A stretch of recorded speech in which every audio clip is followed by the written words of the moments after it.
Ya, selamat siang semuanya. Hari ini kita masih akan lanjutkan terkait desain bioreaktor ya. Jadi mungkin kalau untuk perancangan, perhitungan, dan segala macamnya itu nanti akan lebih detail disampaikan di perkuliahan perancangan bioreaktor. Jadi untuk yang kuliah dasar-dasar teknologi bioproses ini lebih ke pengenalan bentuk-bentuk hardware dari bioreaktor itu seperti apa. Oke, kita lanjutkan yang sudah kita diskusikan di pertemuan sebelumnya. Ya, kemarin sampai di sini ya. Jadi ada klasifikasi mikroba. Jadi di sini berdasarkan potensi menyebabkan penyakit, kemudian potensi untuk tersebar ke lingkungan, serta potensi untuk bisa di-treat ya, bisa disembuhkan atau tidak. Ini mikroba itu diklasifikasikan menjadi 4 level. Nah, kalau kaitannya dengan bioreaktor sebetulnya tidak tidak terlalu spesifik merubah desain bioreaktor ya. Jadi akan lebih spesifik ke containment-nya. Jadi containment-nya itu adalah ke ruangannya. Jadi nanti kalau nanti Anda punya kesempatan untuk melihat fermentor yang ada di pabrik, walaupun memang kalau yang ada di Indonesia rata-rata pasti hanya menggunakan yang boleh dilihat ya, yang boleh dilihat itu pasti hanya menggunakan biosafety level 1 atau paling banter biosafety level 2. Jadi di sini bentuk reaktornya itu tidak akan berbeda jauh. Semuanya tetap harus mengutamakan yang namanya aseptis ya, aseptis dan kondisinya harus meniadakan adanya kontaminasi. Jadi kalau menggunakan mikroba yang level safety-nya itu lebih tinggi, misalnya menggunakan virus, kemudian atau menggunakan jenis-jenis bakteri atau fungi yang memang dia menghasilkan zat yang bersifat toksik gitu ya, dan zat itu bisa terlepas dengan mudah ke lingkungan, sifatnya airborne gitu misalnya. Nah ini adjustment-nya atau penyesuaiannya itu tidak, kalau di reaktor tidak akan terlalu banyak karena desain reaktornya ya seperti itu saja, tapi akan lebih ke containment dari reaktor tersebut. Jadi ada perlindungan tambahannya, kemudian orang yang bekerja menggunakan mikroba yang BSL-nya itu lebih tinggi, itu juga dia akan menggunakan APD ya, alat pelindung diri atau PPE yang memang lebih kompleks. Ya, Anda bayangkan mungkin sudah pernah melihat ketika tenaga medis ya menangani virus COVID. Nah, jadi itu Anda bisa perhatikan apa bedanya ketika di rumah sakit. Mungkin kalau yang pernah ke rumah sakit selama masa pandemi, Anda bandingkan dengan masa sebelum pandemi. Nah, itu kan bisa terlihat ya. Jadi ini juga sebetulnya mirip. Jadi lebih ke perlindungan tambahan di luar dari bioreaktor. Apapun jenis mikroba yang digunakan, ini kita sudah pernah bahas ya di bagian sterilisasi, kondisi untuk menghindarkan terjadinya kontaminasi atau kita sebut dengan kondisi aseptik itu harus diperhatikan ya. Apa yang saja yang dilakukan ini kita sudah pernah bahas ya, fermentornya disterilisasi, udara yang masuk dan udara yang masuk terutama ya, sebelum udaranya keluar itu juga biasanya juga difilter gitu ya, sehingga apa yang ada di dalam reaktor juga tidak akan terlepas ke lingkungan. Kemudian kalau nanti ada pengadukan, aerasi, penambahan inokulum, penambahan medium, pengambilan sampel gitu ya, memasukkan obat anti foaming, kemudian pemantauan pH, pemantauan temperatur ini harus diperhatikan agar kondisinya juga tetap aseptis. Sehingga nanti di desain reaktornya perlu diperhatikan. Biasanya harus memperhatikan mungkin ketepatan antara kan kalau ada sesuatu yang mau dimasukkan ke dalam reaktor itu kan Anda pernah lihat videonya ya, itu kan di bagian head plate-nya itu ada bolongannya. Kemudian nanti bolongannya itu kan ada skrunya, kemudian masuk ke probe-nya gitu atau selang-selangnya. Nah, ini ketepatan ukuran menjadi hal yang penting. Jangan sampai ketika disambung-sambung masih ada bolong-bolongnya atau ada yang bocor-bocornya seperti itu. Ya, ini kita sudah pernah bahas. Kemudian pengadukan ini sebetulnya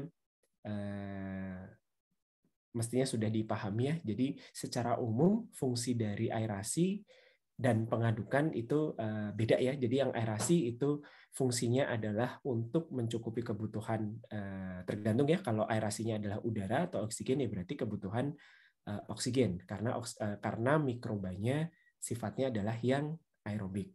Tapi kadang Anda bisa saja mengaerasikan nitrogen untuk purging, untuk membuat kondisinya menjadi anaerobik, atau Anda memasukkan udara yang diperkaya dengan gas CO2, karena mungkin yang ditemukan adalah mikroba yang autotrof gitu ya, sehingga perlu diberikan CO2. Nah, jadi fungsi utamanya adalah ini. Tapi aerasi ini juga bisa membantu yang namanya pengadukan. Kalau pengadukan fungsi utamanya adalah untuk menghomogenkan apa yang ada di dalam reaktor. Nah, karena Anda mungkin sudah bisa membayangkan ya, kalau pengadukan itu kan berarti ada batang pengaduknya. Berarti ada bagian dari reaktor, dinding reaktor, entah itu di dindingnya atau di dasarnya, tergantung ukuran dan bahan reaktor ya. Kan pengaduk bisa dipasang dari atas gitu ya, atau dari samping atau dari bawah. Berarti kan dinding-dindingnya juga harus dibolongi. Jadi selain agitatornya atau impellernya ya, atau batang pengaduknya, itu kan nanti ada bearingnya. Bearing itu adalah tempat meletakkan dudukan si pengaduknya itu. Terus nanti juga ada seal-nya gitu. Seal itu adalah bahannya biasanya dari karet gitu ya, untuk menjaga agar sambungan-sambungan itu tetap dalam kondisi yang rapat. Terus nanti kita akan kenal ada yang namanya baffle, ada yang namanya sparging system. Bahan ini sudah pernah ya. Jadi kalau bioreaktor itu bahannya ya antara kalau kecil biasanya adalah menggunakan gelas atau borosilikat kita sebutnya. Kalau besar itu adalah stainless steel. Ya, satu adalah untuk memaintain kehalusan dari permukaan, terutama bagian dalam. Kemudian yang kedua adalah biar gampang dibersihkan gitu ya. Yang ketiga adalah biar gampang dibersihkan, mencegah kontaminasi gitu ya, sehingga sisa-sisa dari penggunaan fermentor sebelumnya itu bisa dihilangkan secara sempurna. Yang kedua adalah ketahanan terhadap korosi. Kenapa? Ya walaupun ini korosinya mungkin tidak semasif kalau Anda kan tidak dapat kuliah bahan konstruksi ya. Jadi mungkin kalau korosi ini Anda bisa bandingkan, ini tidak akan semasif kayak industri yang mungkin banyak menggunakan zat-zat yang bersifat asam basa yang cukup kuat gitu, atau menggunakan bahan yang prosesnya itu airnya adalah dari air laut misalnya. Ini tidak akan semasif itu, tapi bagaimana juga Anda perlu ingat kalau menggunakan ketika fermentor itu digunakan di bahan baku itu kan ada asam-asam organik yang mungkin ditambahkan gitu ya, sebagai bagian dari nutrien yang dibutuhkan oleh mikroba. Kemudian juga untuk pengendalian pH kan juga menambahkan asam dan basa. Bisa jadi sifat pertumbuhan dari si mikroba, misalnya Anda menggunakan, bukan sifat ya, kondisi pertumbuhan maksudnya. Kalau Anda menggunakan jamur gitu ya, pakai jamur, itu kan rata-rata jamur itu bekerja optimal pada pH yang relatif rendah, dari 4 sampai 6. Nah ini kenapa bahan dari fermentor ini digunakan yang ini. Ya, selain halus, gampang dibersihkan, tapi juga tahan korosi. Oke, bentuk fermentor sudah pernah disampaikan ya. Kira-kira kalau yang ukuran kecil begini, yang ukuran besar seperti ini. Ya, jadi tergantung, ada yang bentuknya vertikal, ada yang bentuknya horizontal. Jadi tidak selalu vertikal ya. Nah, makanya kalau horizontal berarti nanti peletakan pengaduknya di mana, jalur aerasinya itu nanti akan menyesuaikan. Ya, secara umum ini komponen-komponennya kita akan bahas satu persatu secara singkat. Oke, pertama adalah komponen utama, yaitu tangkinya atau vesselnya gitu ya, dalam bahasa Inggris disebutkan vessel. Ya, sebetulnya bioreaktor ini nanti kalau kalian ngambil kuliah perancangan pabrik, ketika melakukan desain itu Anda bisa ambil dari desain yang namanya pressure vessel. Walaupun mungkin pressure atau tekanan bioreaktor ini tidak tinggi ya, hanya sekitar 1 atm biasanya, atau sedikit di atas 1 atm. Oke, pada dasarnya tangki atau vessel ini adalah ya bagian utama dari reaktornya. Ini tempat untuk menyimpan si medium dan inokulumnya atau selnya. Bahannya kaca, secara umumnya kaca, stainless steel, atau kalau Anda masih ingat di salah satu video yang skala pilot, itu adalah bahannya plastik ya. Jadi di luarnya stainless steel, tapi sebetulnya yang di dalam, karena dia untuk sekali pakai, itu adalah polimer plastik. Sehingga dia sifatnya adalah disposable. Oke, nanti seluruh komponen bioreaktor yang lain ya, itu akan tersambung atau terkoneksikan dengan si vessel ini. Ya. Bagian atas umum disebutnya head plate ya, khususnya untuk reaktor yang bahannya adalah gelas atau kaca. Anda juga masih ingat semua komponen yang nantinya akan disambungkan ke bioreaktor itu disambungkannya lewat head plate. Jadi kayak gini. Ini yang disebut ya ini vesselnya ya, ini vesselnya. Kalau reaktor yang besar ya ini adalah vesselnya gitu. Kemudian yang di bagian atas itu yang kita sebut dengan head plate. Nah, khusus yang reaktor kecil seperti ini, semua itu biasanya nyambungnya ada di head plate. Di badan atau vessel si reaktor ini sudah tidak ada sambungan-sambungan lagi gitu ya. Kecuali ya mungkin bisa kayak gini ya, di sini ada bagian kaca yang ya ini kalau dibuatnya kan istilahnya di molding gitu ya. Di moldingnya memang ada colokan keluar begini. Nah ini bisa untuk yang tempat sampling atau tempat memasukkan inokulum. Tapi banyak juga yang tangkinya ya udah tangki saja ya, kaca saja. Terus nanti semua yang mau dimasukkan atau yang diambil dari reaktor itu dibolonginya lewat atas, lewat si head plate. Oke. Nah, bagian yang terpenting yang kedua itu adalah agitator atau pengaduknya, ya. Karena agar fermentasinya bisa jalan dengan baik, maka kondisi yang ada di dalam fermentor itu harus homogen. Semakin tidak homogen, kondisinya makin tidak ideal, maka tujuan fermentasinya maka tujuan fermentasi itu akan makin jauh dari apa yang Anda inginkan gitu ya. Tujuan fermentasinya makin tidak tercapai ya. Makanya perlu ada pengaduk atau agitator untuk memastikan ini. Secara umum ini komponennya ada batang pengaduk dan ada impeller. Ya. Tidak hanya untuk memastikan mediumnya tercampur dengan baik, tapi sebetulnya impeller itu juga, agitator itu juga memastikan selnya teraduk dengan baik ya, karena kan sel itu adalah benda padat. Kalau tidak teraduk dengan baik, dia akan ngendap. Kalau ngendap ya nanti dia tidak akan tumbuh dengan baik. Jadi mengaduk si sel, mengaduk si nutrien, kemudian memastikan temperaturnya seragam ya, karena dengan diadukkan kalau ada pelepasan panas dari proses fermentasi, kenaikan temperatur atau panas tadi kan bisa langsung terdistribusi secara merata di semua bagian. Demikian juga pH. Kalau pH-nya ternyata turun, kemudian ditambahkan basa gitu, dengan adanya pengadukan yang baik, maka basa tadi akan segera tersebar ke semua bagian reaktor, sehingga nanti penyesuaian pH-nya akan menjadi lebih cepat. Nah, sekarang Anda bandingkan saja ya, kalau bentuknya seperti ini, mungkin kalau ukurannya kecil, pengaduknya cukup satu.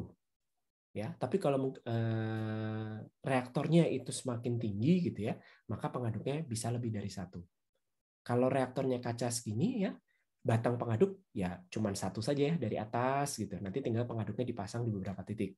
Kalau butuh lebih banyak pengaduk.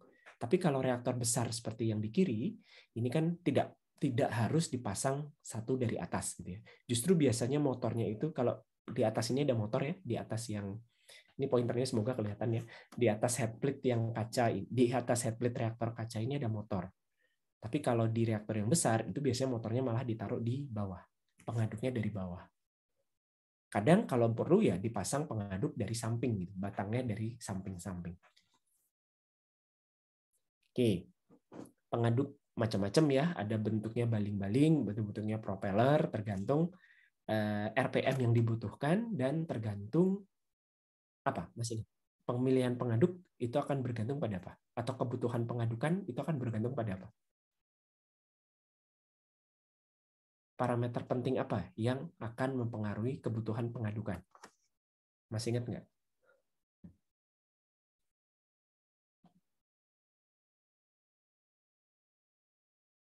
Cika, masih ingat nggak?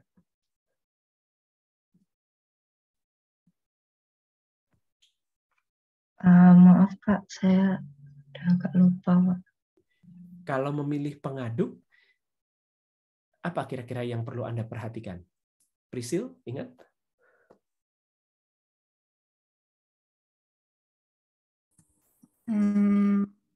Halo Pak, apakah terdengar? Gimana? Oh, untuk memilih pengaduk, saya juga lupa Pak. Tidak ada yang nyantol pelajaran McFlu-nya tahun lalu. Tito, masih ingat? Juga lupa, Pak. Ketika milih pengaduk, kira-kira apa yang perlu Anda perhatikan? Atau dia akan dipengaruhi oleh apa?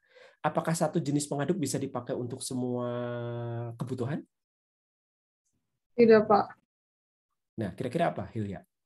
Viskositas. Ya, yang satu yang perlu diperhatikan adalah viskositas cairannya. Anda tinggal nanti buka-buka lagi ya di buku textbook atau di handbook untuk viskositas tertentu jenis pengaduk apa yang bisa dipakai. Ya, karena kalau salah pilih pengaduk ya, berarti nanti ya pengadukannya tidak akan berjalan dengan baik. Ya, satu itu adalah viskositas, yang kedua adalah RPM-nya. Ya, harus diaduk pada RPM berapa. Nah, viskositas juga akan mempengaruhi ya, dia bisa dioperasikan pada RPM berapa. Terus nanti pemilihan pengaduk itu juga mempengaruhi pola pengadukannya. Kan ada pola aksial ya, ada pola radial. Walaupun di bioreaktor ini kalau bioreaktor yang umum ya, fermentor yang umum itu biasanya viskositas cairannya tidak terlalu tinggi. Ya, sehingga untuk memastikan pengadukan yang baik itu bisa dilakukan dengan RPM yang cukup tinggi. Ya, antara 150 RPM itu umum ya, bisa sampai 200 RPM. Tapi makin besar Anda coba nanti lihat cek-cek lagi ya di textbook pengadukan gitu ya. Itu kalau RPM-nya makin tinggi ya berarti daya yang dibutuhkan akan semakin tinggi. Ya, jadi nanti kalau untuk ukuran reaktor kecil dengan ukuran reaktor pilot dengan ukuran reaktor yang besar itu nanti untuk mencapai derajat pengadukan yang sama, nah ini daya pengadukannya bisa beda-beda. Jenis pengaduknya mungkin bisa sama atau bisa beda, tapi tentunya dimensinya disesuaikan gitu ya. Jadi ini penting ya untuk di dalam reaktor ya. Jadi seperti ini. Kalau yang reaktor kecil bentuknya tinggal ada shaft-nya saja ya. Shaft itu adalah batangnya, kemudian ada impellernya. Kalau reaktor kecil biasanya bentuk impellernya adalah yang seperti ini. Ya, bisa bentuknya impeller, bisa bentuknya propeller. Ini saya lupa ya namanya apa ya, bentuknya nama khususnya saya kok lupa. Nanti ya, turbine disk ya. Ada yang bentuknya turbine disk, ada yang bentuknya adalah propeller. Oke. Nah, bagaimana dengan aerasi? Aerasi itu biasanya berkaitan dengan alat yang namanya sparger. Ya. Kalau Anda lihat mungkin pernah lihat akuarium gitu ya, ada bagian tertentu yang membuat udara yang masuk ke dalam akuarium itu akan jadi gelembung-gelembung kecil gitu ya. Karena kan nggak mungkin ya si udara itu masuknya langsung tanpa sparger. Kalau tanpa sparger nanti dia cuman blub gitu ya. Bola gede gitu, terus nanti dia akan segera naik ke atas terus pecah di bagian atas cairan gitu kan. Kalau seperti itu udara tidak akan bisa dimanfaatkan dengan baik. Ya. Kenapa sih harus dibuat gelembung-gelembung? Kenapa kira-kira? Kenapa udara itu harus dibuat dalam bentuk gelembung-gelembung yang kecil? Nilam. Kenapa kecil? Mungkin agar luas permukaan kontak lebih besar gitu, Pak. Kalau luas kontak permukaannya makin besar, betul, agar luasnya makin besar. Kalau luas kontak permukaannya makin besar, apa yang akan terjadi?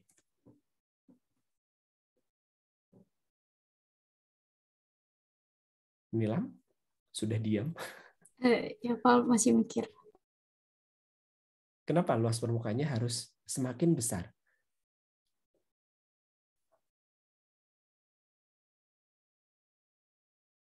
Alvira? Iya, Pak. Ya, kenapa harus luas permukaannya harus besar gitu? Makanya dibuat dalam gelembung-gelembung yang kecil. Biar apa? Belum kepikiran, Pak. Masa nggak kepikiran? Coba agak dinalar sedikit ya. Ini kalian kayaknya blank gitu ya. Saya nggak tahu apakah mau ada ujian atau mau ada kuis, saya nggak tahu. Tapi coba deh dipikirkan, kenapa harus luas permukaannya besar? Itu akan berpengaruh pada apa? Rizka? Iya Pak, kalau luas permukaan kontaknya lebih besar, berarti penyebaran mungkin kayak oksigennya lebih merata dalam medium gitu Pak. Oksigennya kan oke. Ketika si sel itu mau menggunakan oksigennya kan apakah dia bisa bernafas? Apakah dia bisa mengambil oksigennya langsung dari udara? Tidak Pak, harus larut dulu ya. Iya, betul. Nah, oksigen larut dari udara masuk ke medium pakai mekanisme apa? Masih ingat nggak?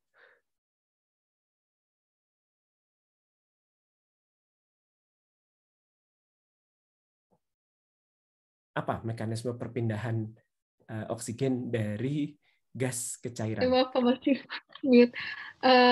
Lewat difusi. Betul, jadi harus terdifusi. Anda kan dapat kuliah OPD juga kan ya? Kan masih ingat ya difusi itu apa? Salah satu yang mempengaruhi optimalnya proses difusi itu adalah kalau luas kontak gas cairnya makin besar. Nah, di sini juga terpakai ya.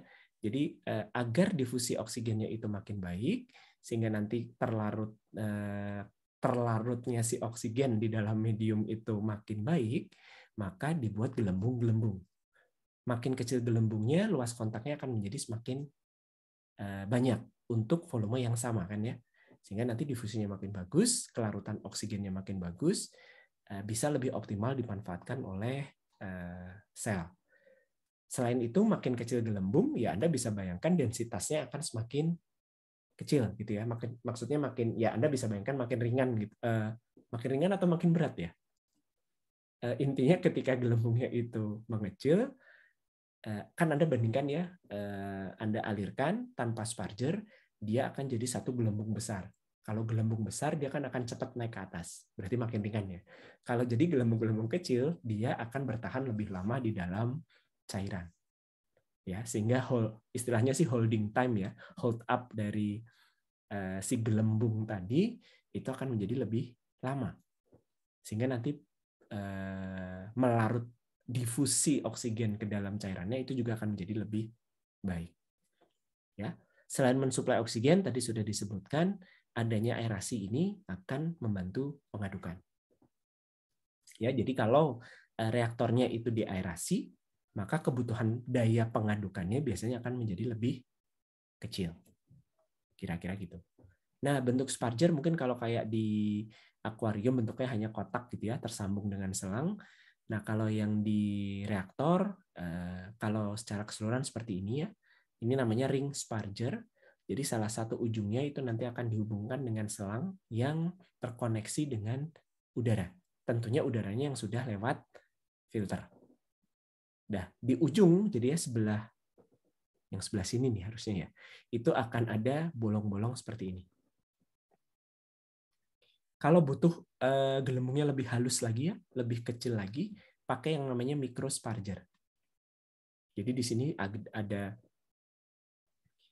bolongan-bolongan yang lebih kecil gitu. Oke. Selain tadi apa? Pengaduk, ada sparger ya. Ada yang namanya baffle. Ya. Ada yang namanya baffle, kalau digambarkan yang disebut baffle itu adalah ini. Pelat-pelat yang nempel sejajar ya posisinya. Kalau reaktornya itu adalah reaktor yang vertikal, ya dia posisinya vertikal, sejajar dengan dinding. Kalau di bagian depan nggak terlalu kelihatan ya, jadi kayak gini nih, ada yang nonjol gitu. Kalau dilihat dari atas, yang ini. Oke, jadi apa sih fungsi baffle? Jadi baffle itu sebetulnya adalah dia, Anda bayangkan ya, ini dari atas gitu ya. Kalau ini pengaduknya, shaft-nya. Terus kalau pengaduknya muter, ya, katakanlah alirannya searah jarum jam. Kan gini ya, airnya akan muter gitu ya. Kalau dari samping, ya, apa yang akan terjadi? Bagaimana penampakannya? Kalau RPM-nya tinggi, misalnya ini reaktor, ini pengaduk gitu ya. Ketika pengadukannya itu sangat-sangat kencang gitu ya. Kalau tadinya permukaan cairannya tenang seperti ini, pernah ya ngaduk air, bikin teh gitu. Ketika Anda aduk dengan kencang, apa yang terjadi dengan permukaan cairan?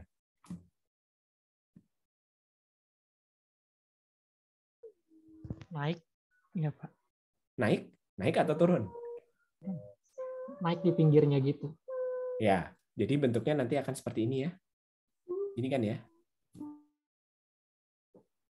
Kebayang ya? Jadi makin kencang, nanti air ini akan tidak rata lagi permukaannya. Tapi dia justru akan melengkung begini.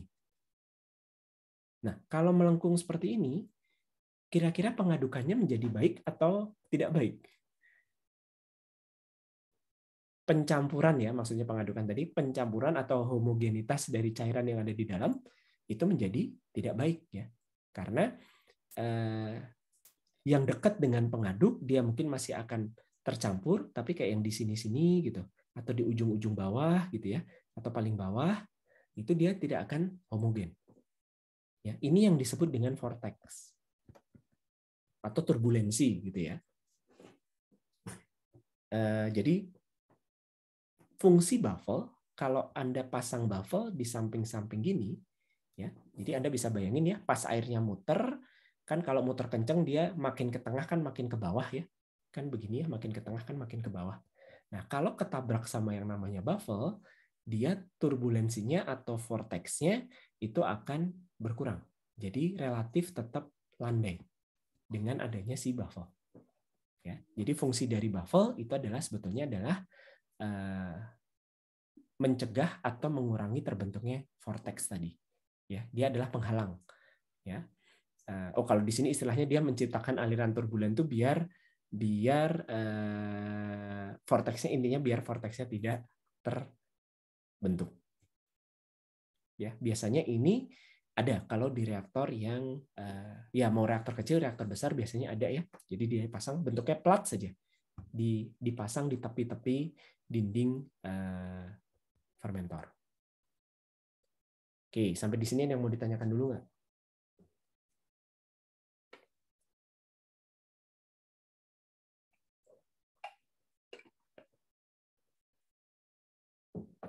Oke, kalau tidak ada, lanjut ya.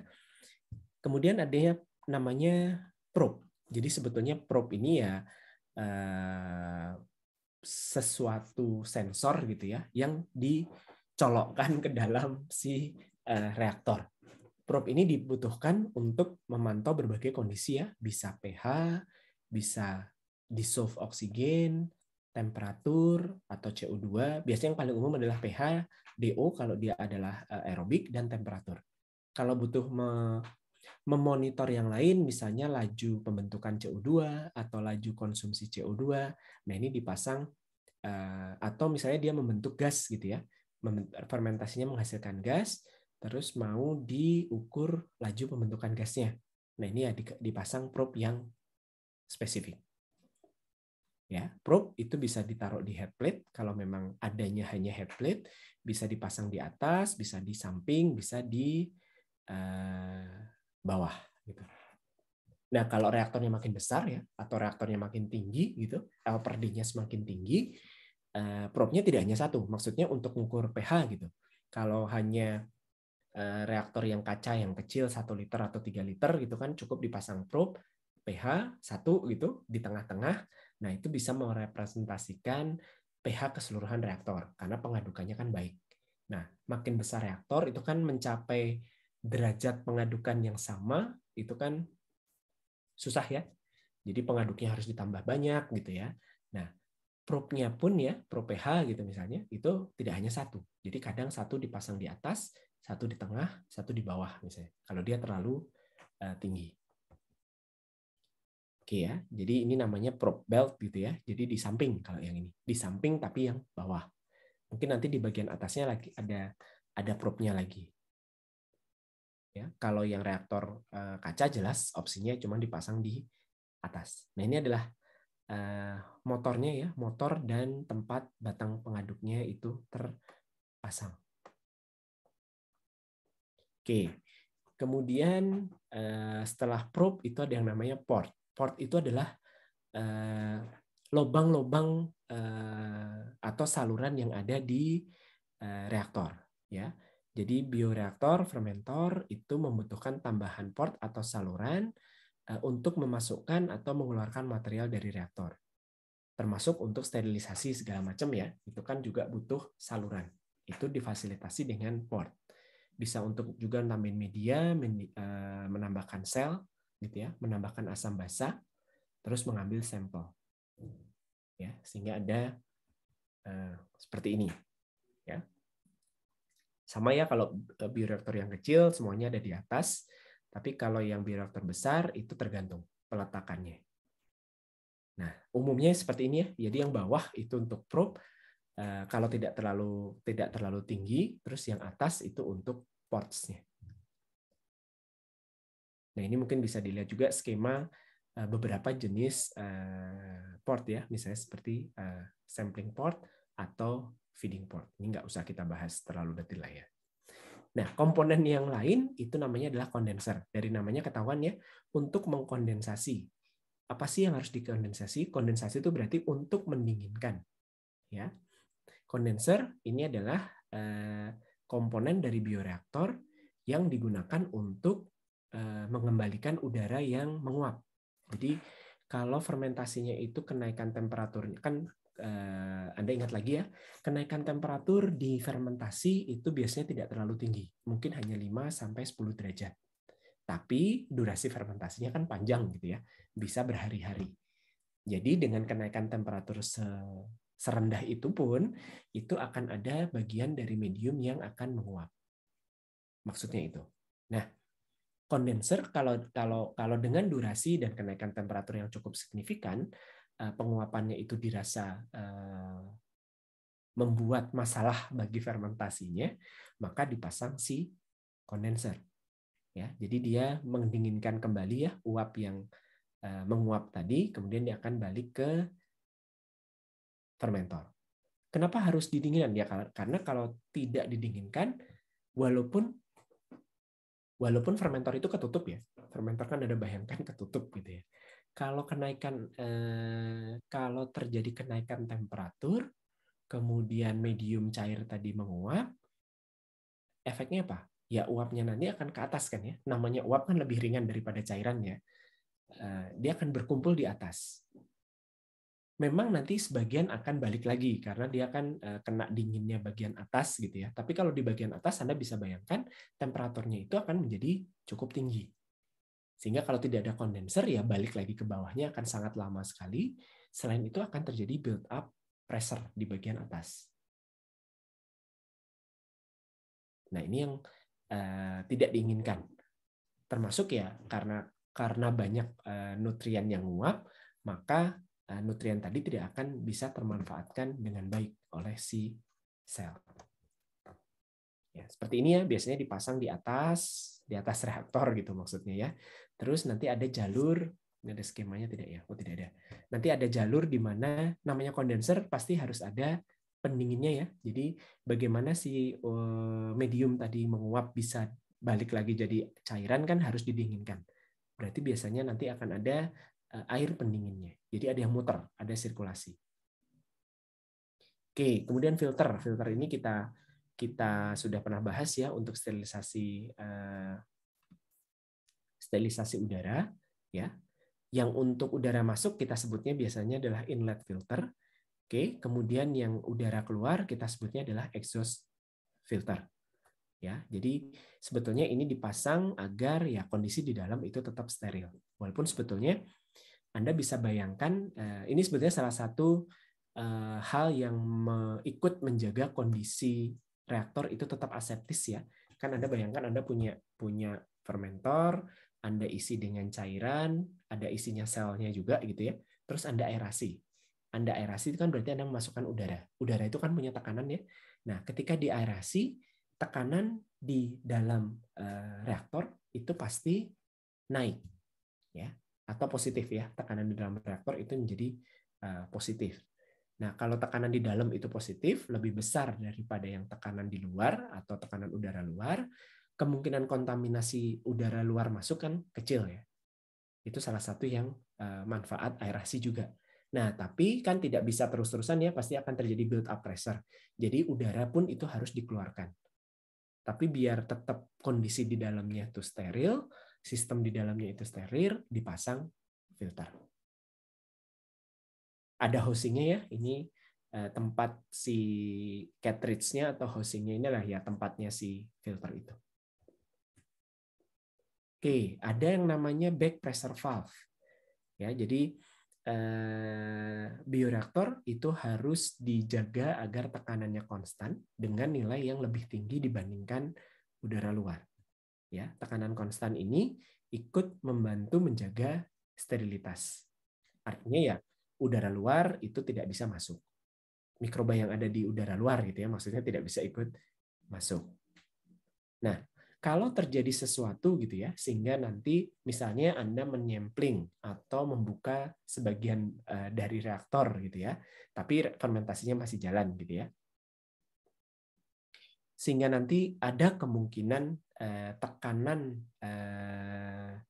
di dalam itu menjadi sedikit lebih rendah daripada di luar, dan itu kan tidak diinginkan ya, dan biar yang luar tidak bisa masuk, itu dipasang dengan back pressure valve. Ya, sehingga nanti tekanan di dalam itu pasti akan selalu di atas. Oke, selain back pressure valve, ada valve atau kerangan yang lain ya. Ini tergantung jenisnya. Kalau di reaktor yang kecil itu biasanya valve-valve-nya itu adalah valve yang dibuka tutup secara manual. Tapi kalau yang besar seperti yang reaktor yang kita lihat videonya terakhir kemarin ya, ini buka tutupnya itu adalah menggunakan jenis pneumatic valve yang dikontrol pakai udara bertekanan atau instrument air. Ya, jadi ini diatur dengan udara bertekanan sehingga nanti buka tutupnya otomatis. Kemudian ada juga yang namanya steam valve atau steam lock valve. Disebut juga dengan block and bleed valve. Jadi biar ini ada ya steam lock valve itu bentuknya kayak gini. Jadi nanti bisa diatur ketika steamnya itu mengalir, bagian mana yang harus dibuka. Ketika nanti steamnya itu sudah mengalir, terus sudah saatnya mengalirkan medium atau mengalirkan inokulum, bagian mana yang harus dibuka. Itu diatur dengan steam lock valve. Oke, secara umum jenisnya itu kalau berdasarkan fungsi, ya ada yang namanya sample valve, ada yang namanya harvest valve gitu ya. Kemudian yang namanya port. Port ini sebetulnya juga bagian dari valve, tapi lebih umum ya. Terus ada juga yang namanya load cell. Jadi load cell ini sebetulnya adalah timbangan. Biasanya ada kalau reaktornya ukuran besar. Ya, jadi digunakan untuk apa? Untuk mengukur massa bioreaktor. Massa bioreaktor itu bukan berat reaktornya ya, tapi berat sel yang ada di dalam reaktor.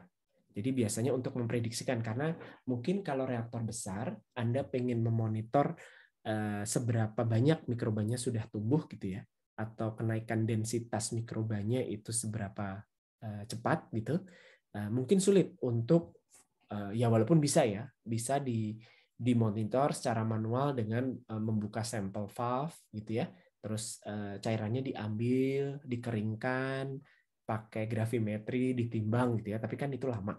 Nah, biasanya dimonitor secara otomatis menggunakan si timbangan ini. Ya, sehingga nanti Anda bisa mengkorelasikan data berat dari isi reaktor terhadap volume untuk dapat densitas. Ya, nanti perubahan densitas ya, kenaikan densitas sel terhadap waktu itu bisa dimonitor lebih akurat, lebih online gitu ya. Lebih saat itu juga gitu. Tidak perlu nyempling, disaring, dikeringkan gitu ya. Nah, tapi ini bisa langsung dengan memasang timbangan. Ini biasanya kalau reaktornya besar. Kalau reaktornya kecil tuh biasanya lebih manual. Oke. Selain itu utilitas ya. Kalau utilitas itu lebih berkaitan dengan kebutuhan dari sistem fermentasinya. Ya, tadi kalau fermentasinya itu adalah aerobik ya, mikrobanya mikroba aerobik ya berarti butuh oksigen. Oksigen biasanya disuplai dalam bentuk udara. Kalau butuh CO2 ya berarti butuh gas CO2. Kalau harus di anaerobikan berarti butuh nitrogen dan sebagainya. Terus utilitas yang lain itu adalah steam ya, steam untuk sterilisasi, bersih-bersih gitu ya. Termasuk selain reaktor itu juga perpipaannya ya tentunya. Terus pendinginan, air pendingin atau pakai cairan pendingin, bisa glikol, bisa amonia. Nah ini atau juga untuk jaket pendingin ya. Jadi mungkin tadi tidak ada gambarnya, tapi sebetulnya bagian dari reaktor itu ada yang namanya jaket pendingin. Ya. Jadi mungkin tidak ada kondensernya, tapi pakai jaket. Ya, kalau kedinginan gitu ya, jadi pakai jaket pendingin. Terus ada instrumen air. Ini adalah untuk mengendalikan yang pneumatic valve tadi. Ya, silakan. Ada yang mau ditanyakan? Mungkin agak jauh. Saya baru sadar. Saya baru mikir kayak udaranya kan masuk lewat filter, terus keluar pakai filter juga gitu. Terus ada back pressure valve tadi buat ngatur tekanan. Yang masukin udaranya itu ada pompanya atau enggak, Pak? Atau gimana? Kalau udara pakai blower. Ya. Oh, Bisa pakai blower. Bisa pakai istilahnya apa ya? Kalau akuarium nyebutnya pompa akuarium ya. Oh enggak, kalau pompa akuarium kan buat airnya ya. Jadi ada blower kecilnya. Kalau pakai reaktor yang kecil ya, reaktor yang reaktor skala lab kayak gini, itu biasanya di controllernya itu nanti sudah include dengan blower. Jadi nanti blower itu dikoneksikan dengan selang gitu, terus selangnya dikonek ke filter. Ya, ke filter. Ini kan sebetulnya filter ya. Anda pernah lihat bentuk ini nggak? Ini sebetulnya salah satu jenis filter namanya membran filter. Bisa juga nyaringnya pakai membran filter kayak gini. Terus itu, Pak, masuknya tuh langsung lewat atasnya bioreaktornya atau yang lewat sparger tadi? Atau terpisah itu salurannya? Oh, oke. Jadi setelah lewat filter, kan ada selang lagi, nanti dia masuk ke sparger di bawah. Lewat jadi bawah. Nanti baru bentuk gelembung-gelembung. Oh iya, baru keluar lewat atas berarti. Ya, nanti ada filter exhaust-nya, baru nanti dia keluar dari situ. Kadang nggak di exhaust juga sih, karena maksudnya bukan. Kadang tidak di filter. Ada yang exhaust filternya itu tidak ada ya. Jadi ada fermentor yang tidak punya exhaust filter. Tidak selalu exhaust filter itu ada maksudnya. Karena kan dia pokoknya kan sudah tekanannya positif ya. Kalau tekanannya positif terus, biasanya kalau seingat saya, kalau yang fermentor yang seperti ini tidak ada exhaust filternya. Tapi nanti mungkin pas di lab kita bisa cek ya. Karena operasionalnya kan cuma bentar gitu ya. Kemudian dia relatif operasionalnya kan manual dan kemungkinan tekanan di dalam turun itu kecil sekali gitu. Karena kan spargernya jalan terus. Jadi yang dilakukan itu adalah ya langsung ada port untuk mengeluarkan si udara. Tapi kadang-kadang dipasangin si membran filter. Saya agak lupa apakah yang kecil ini pun ada exhaust filternya. Tapi kalau yang gede ada. Termasuk ada back pressure valve-nya tadi. Karena kemungkinan tekanan itu turun itu lebih besar. Oke. Baik, terima kasih Pak. Yuk. Ada yang mau ditanyakan lagi? Silakan. Pak ingin bertanya tapi agak jauh pertanyaannya. Agak jauh ke belakang maksudnya. agak berbeda dari materi yang Ya, ini. boleh, silahkan. Ini kan kalau ini yang bioreaktornya tabung gitu ya Pak, bentuknya vessel.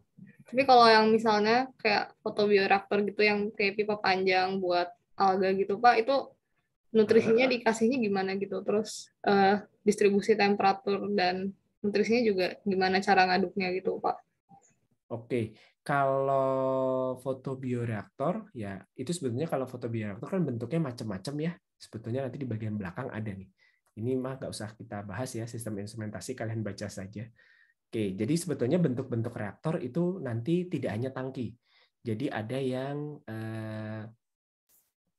kayak gini. Jadi yang bentuknya masih berupa tangki, tapi bagian bawahnya kerucut begini. Ini biasanya banyak ditemui di industri minuman, kayak di industri bir. Itu bentuk tangki fermentasinya seperti ini. Kemudian tidak ada pengadukannya. Ya, pengadukannya itu dilakukan, ada pengadukan, tapi biasanya hanya untuk awal saja. Tapi setelah itu pengadukannya dijalankan dengan aerasi CO2. Dan yang diaerasi adalah CO2. Karena selain untuk mengaduk, dia juga memastikan kondisinya adalah anaerobik. Jadi pakai CO2, nggak pakai nitrogen gitu ya. Ya, bentuknya kayak ini. Ada juga yang bentuknya airlift. Airlift ini biasanya dibutuhkan kalau dipakai, maksudnya jenis ini dipakai kalau kebutuhan aerasinya cukup tinggi gitu ya. Pengadukannya harus sangat-sangat baik gitu. Ada juga yang tadi ditanya sama Hilya itu kalau bentuknya adalah fotobioreaktor. Ya, kalau fotobioreaktor ya praktis ya. Kalau bentuknya hanya plat-plat seperti ini, itu nanti pencampuran nutrien dengan inokulum itu ada tangkinya sendiri. Jadi baru nanti inokulum ditambahkan bisa berbarengan dengan medium di awal terus dialirkan gitu ya. Atau nanti inokulumnya sudah ada di dalam terus baru mediumnya yang dialirkan. Jadi memang di sini jelas tidak ada yang namanya pengadukan mekanik ya. Jadi pengadukannya munculnya dari mana? Dari ya gerakan si mediumnya saja dan inokulumnya. Ya, jadi pas dia jalan ya itu sambil diaduk. Tadi yang ditanyakan apa lagi selain pengadukan? Maaf. Kalau misalnya memastikan distribusi, contohnya temperaturnya gitu merata gitu gimana Pak? Kan kayak mataharinya bisa di sebelah mana gitu. Terus nanti ada yang nggak kena matahari gitu. Ya, betul. Tapi kalau seperti ini ya ditaruh aja di ruangan terbuka ya. Jadi nanti tergantung, makanya desainnya macam-macam. Ada yang bentuknya pon. Pon itu kolam ya, jadi dia muter gini. Ini tentunya ya dia akan tumbuh baiknya di permukaan. Kalau seperti ini ya berarti dia bentuknya pipa. Ada yang bentuknya plat gitu. Sebetulnya ada yang kombinasi-kombinasi. Memastikan agar distribusi temperaturnya baik itu ya secara tidak langsung ini dari gerakan si cairan dan alganya. Baik Pak, terima kasih Pak. Ini seharusnya ada tugasnya, tapi kayaknya waktunya tidak cukup kalau kalian ditambah tugasnya. Oke ya, ada yang mau ditanyakan lagi? Jadi jenis-jenis bioreaktor ini macam-macam. Tergantung sifat dari biokatalisnya ya, kembali lagi. Yang mendrive itu adalah biokatalisnya. Mungkin nanti di pertemuan berikutnya kalau saya sempat cari contoh-contoh yang lebih detail terkait bioreaktor, saya tampilkan. Nah, satu lagi kita pernah bahas ya, yang namanya surface fermentation, itu adalah bioreaktor fasa padat. Kalau bioreaktor fasa padat, ya Anda bayangkan dia fasanya padat, tidak cair gitu ya. Kalau yang kayak gini kan semua kan cair ya. Ada sebetulnya yang namanya imobilisasi. Kalau imobilisasi itu selnya atau enzimnya itu dibuat dalam bentuk padatan yang lebih besar. Ini Anda bayangkan kayak pack kolom lah. Udah belajar pack kolom kan ya. Jadi si sel atau si enzim itu bentuknya nanti seperti packing. Ya, bisa bentuknya itu bola, terus enzimnya atau selnya itu di dalam bola gitu ya, bola polimer gitu, atau bentuknya kayak onde-onde gitu ya. Jadi si sel atau si enzimnya itu wijennya gitu. Kemudian yang coklatnya itu adalah supportnya. Terus nanti ditumpuk-tumpuk dalam kolom. Terus nanti si mediumnya yang disirkulasikan. Nah, itu biasanya digunakan kalau Anda butuh untuk menggunakan kembali si enzim atau selnya. Oke, mungkin itu dulu. Ada yang mau ditanyakan? Berhubung waktunya sudah habis.